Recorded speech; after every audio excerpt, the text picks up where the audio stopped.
And here we go. We got a song in the background. I got to dim. Hang on a second. I'm going to try to talk over it while I dim it down here a bit so we don't end up having our song video kicked off. I'm actually using the little speaker that Sean gave me for Christmas. It's here. I'll trying to hear. I'm going to muffle this. So Christmas, Sean gave me this little waterproof speaker, and if I face it at this wall, it turns almost the entire wall into a big loud speaker, which is quite nice. It gets very, very good sound quality actually, which is odd for such a little tiny thing in my opinion.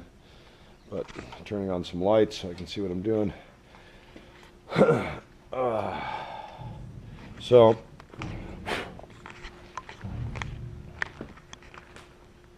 spent the weekend with new girl, and we've determined after half a day of beer tour, going to all the breweries around, well, basically we were going to go on a hike. We ended up touring all the breweries from Estes Park back to Boulder and trying all the different stouts that any of them made. And about halfway through, when we were driving from one place to another, we were just doing the tasters and hiking around town, and we checked out the Stanley Hotel and that kind of thing. We determined that we would start talking about our past relationships, which we've kind of done already before. And what we decided was that she has no interest in the boat, and she has seasickness issues too, which could be a serious, to her sounds like it'd be a serious problem, but whatever she wants to do, that's to each their own. So she and I are temporary, which we kind of already talked about a week ago. She and I did. Which is a very weird thing because I've never done that either. All right, this is going to get noisy for you guys.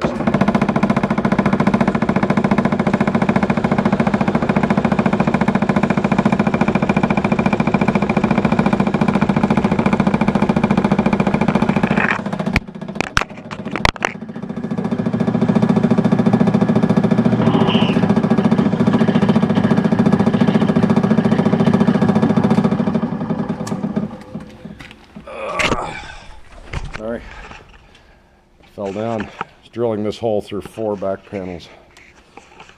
So that's kind of where we determined to be. She's fresh out of a divorce, so that works for her. And my heart feels kind of the same way. Didn't really want to go the way we went. She didn't ask for a divorce, he did. I didn't ask to break up with Sean, she did. So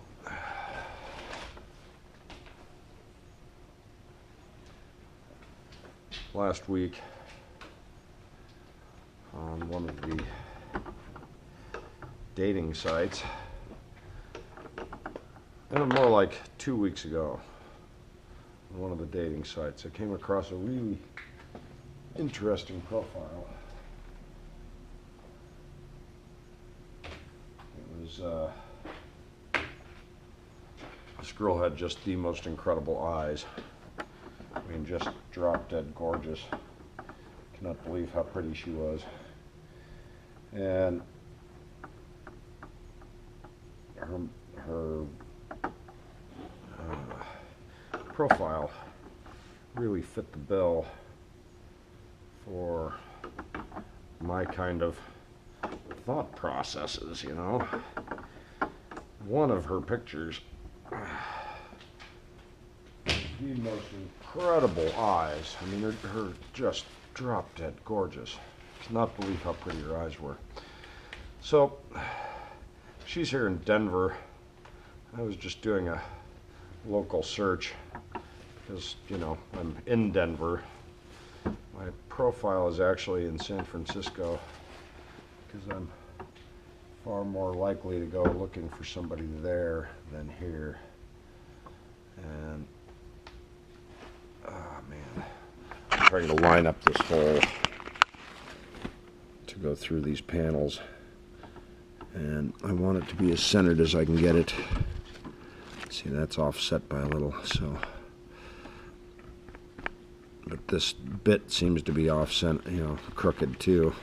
And it's not the bit, it's the chuck, which is jacked up. So,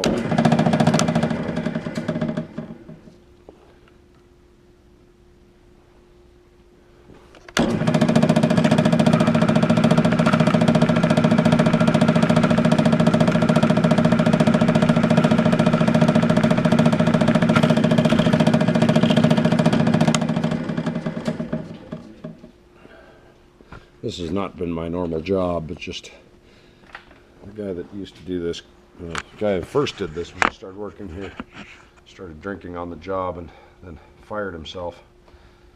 And the second guy just quit a couple of months ago. And, you know, I'm okay with it. I get more hours now. But, so,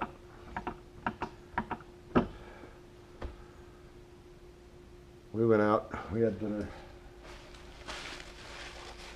Really nice little Indian restaurant down in Arvada.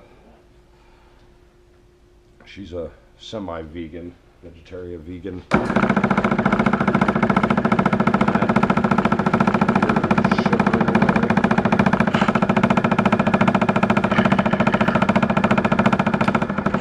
So we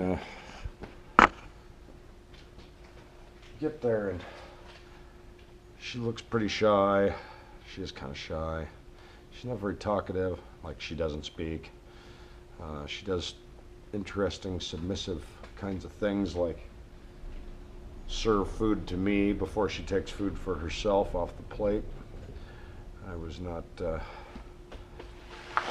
consciously asking her to do that, but I turned the plate or the bowl of rice around so that she would take the spoon and serve herself first, thinking that that would be the gentlemanly thing to do.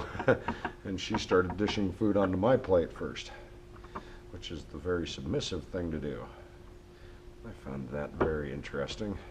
And then she didn't speak. For most of the date, she barely said a word, which was a little weird. When I went to dig a chip out of some salsa with another chip, because I'd broken it in the salsa,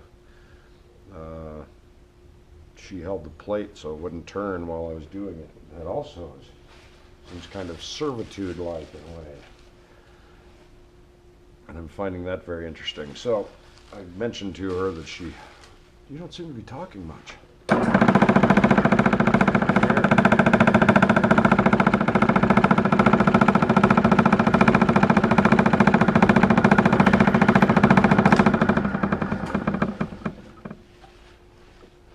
And she actually cracked a joke that with a lot of guys would probably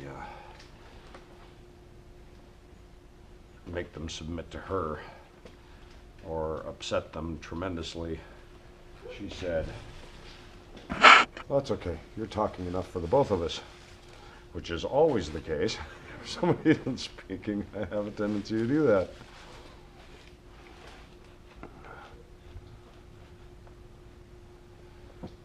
Well, I told her all kinds of stuff about myself. I was very open. Thought the date was pretty much a flop, other than she was very friendly. And when I got home, I sent her a little note, thanked her for going to dinner, and, you know, suggested we do something else. And she said, I didn't want tonight to end, which was very weird, because like I said, she barely spoke the whole entire day. So I have found two ultra submissive girls. One who is easy to talk to about relationships and isn't going to last because she's not interested in the boat at all. And she's 50 Shades kind of sub. And then I found one that's just very sweet, kind and, you know, shy kind of servitude sub. And both of them in some ways remind me of Sean. More so the 50 Shades girl.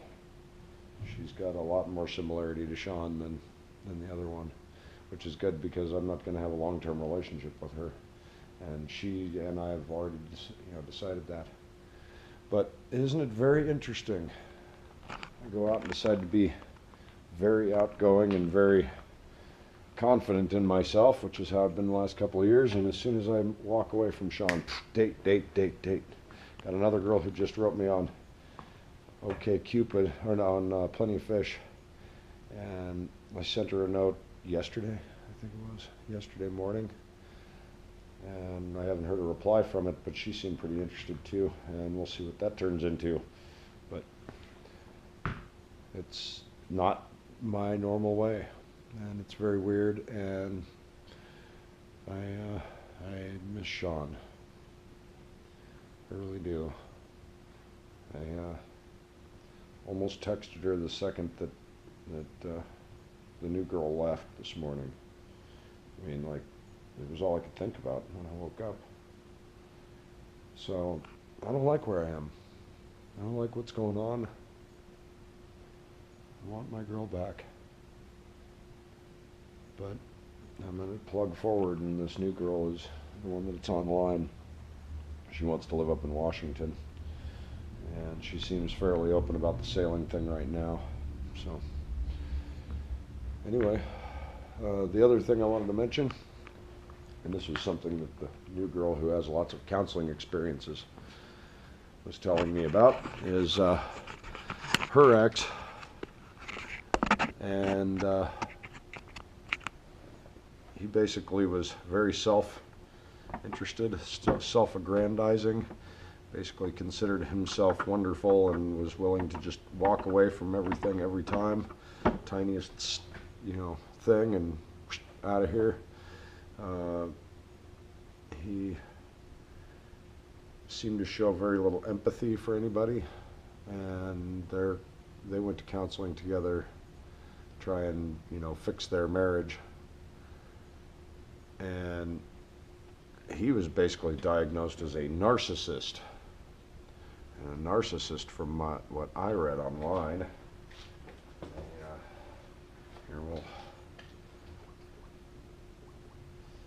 already have it pretty much typed in here to Google. So I found it very interesting because I'd heard the term narcissistic definition: having an excessive or erotic interest in oneself and one's physical appearance.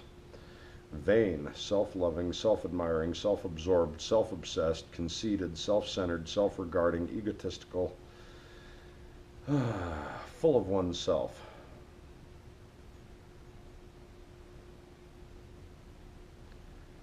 And basically, if you go through some of the narcissistic personality disorder from the Mayo Clinic and Urban Dictionary,